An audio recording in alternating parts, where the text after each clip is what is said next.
Scott Radom. Chris, I prefer the Crimson Fists. I applaud you on your taste. Not the elf stuff, but you're bang on with your Marine choices. The elf stuff, yeah, you can go to hell. But Marines, right on, right? Yeah, I get you, Scott. I get you. No, Crimson Fist, I like the Crimson Fist. I mean, like, for me, being an old timer, I mean, like, yeah, there's that affinity for Crimson Fist because, yeah, on the cover of the Rogue Trader, right? It's this.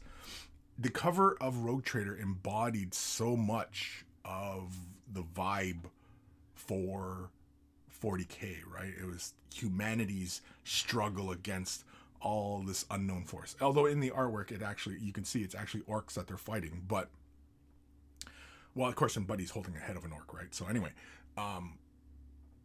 it's this desperate struggle against all the outside forces against humanity kind of thing. And that really encapsulates the vibe of Warhammer 40,000, the Imperium, and, you know, the darkness of everything, right?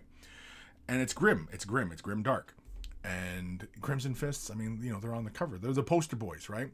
They're the poster boys. Poster boys? Poster child? They're on the posters.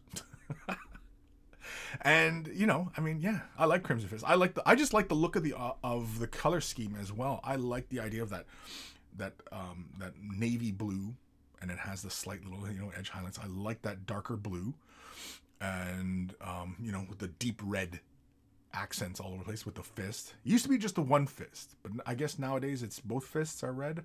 But anyway, yeah, it used to only be the one fist was colored red. At least as far as I remember. I'm not a total devotee to Crimson Fist, but yeah. And of course, you know, Pedro Cantor. You know, who was the other commander? The other chapter master? It wasn't Cortez. Cortez was an inquisitor. Who's the other chapter master?